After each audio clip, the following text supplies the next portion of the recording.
నమస్కారం, మీరు చూస్తున్నారు HN9 టీవీ. తిరుపతి జిల్లా కోట మండలంలోని గూడెం గ్రామం కొండపై వెలసి ఉన్న శ్రీ పర్వతవర్ధిని సమేత శ్రీ భీమేశ్వర స్వామి ఆలయంలో మహాశివరాత్రి సందర్భంగా భక్తులకు నేదురుమల్లి ఫౌండేషన్ ద్వారా స్వామివారి దర్శన సేవలు అందించారు. ఈ సందర్భంగా ఆలయ ప్రధాన అర్చకులు వ్యాకరణం సుబ్రహ్మణ్యం, వైఎస్ఆర్సీపీ నాయకులు దేవారెడ్డి నాగూరెడ్డి మీడియాతో మాట్లాడారు. ప్రతి ఏటా భక్తులకు అన్ని సౌకర్యాలు కల్పిస్తున్నట్లు వారి సందర్భంగా తెలియజేశారు.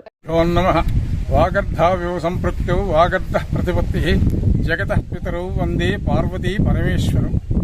శ్రీ పర్వతవర్ధిని సమేత భీమేశ్వర స్వామి ఆలయ సన్నిధిలో మేమందరం కూడా కలిసి మాట్లాడుతున్నాము. ఈ మహాశివరాత్రి పర్వదినం రోజు 2010లో మేము ఈ యొక్క కొండ మీదకి రోడ్డు వేసాము. అది మొదలుకొని నేదురుమల్లి రామకుమార్ రెడ్డి గారు వారి కుటుంబ సభ్యులు అందరూ కూడా కలిసి ఈ ఆలయాన్ని జీర్ణోద్ధరణ నుంచి ఉద్ధరించినటువంటి వాళ్ళై బాగా జరుపుతున్నటువంటి వాళ్ళు. ప్రతి సంవత్సరం కూడా ఇక్కడ అన్నదానం జరగడము, పోతే వారి ఆధ్వర్యంలోనే బస్సులు కింద నుంచి పైకి వ్యాన్లు పెట్టి మనుషుల్ని తీసుకురావడం కానీ తీసుకుపోవడం కానీ వాళ్ళ ఆధ్వర్యంలోనే జరుగుతుంది. ఈ రోడ్డు రిపేర్లు అప్పుడప్పుడు మధ్యలో కూడా వాళ్లే రిపేర్ చేసి మాకు అందిస్తూ ఉన్నారు.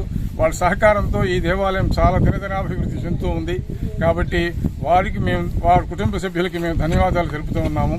పోతే ఈ ఆలయ పర్వదినాన్ని పురస్కరించుకుని నేదురుమల్లి రామకుమారి గోడల కొండపైన పర్వతవర్ధిని సమేత శివాలయంలో నేదురుమల్లి రామకుమార్ రెడ్డి గారి ఆధ్వర్యంలో ఉచిత వ్యాన్ సౌకర్యం, కొండ ఎక్కుటకు దిగుటకు, మధ్యాహ్నం అన్నదానం, దాదాపు ఒక 5,000 మందికి అన్నదాన కార్యక్రమం జరుగుతుంది.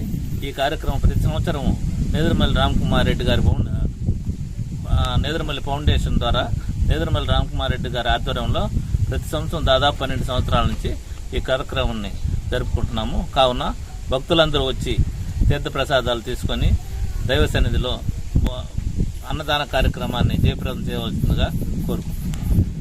మరిన్ని అప్డేట్స్ కోసం మన HN9 టీవీ ఛానల్ ని సబ్స్క్రైబ్ చేసుకోండి.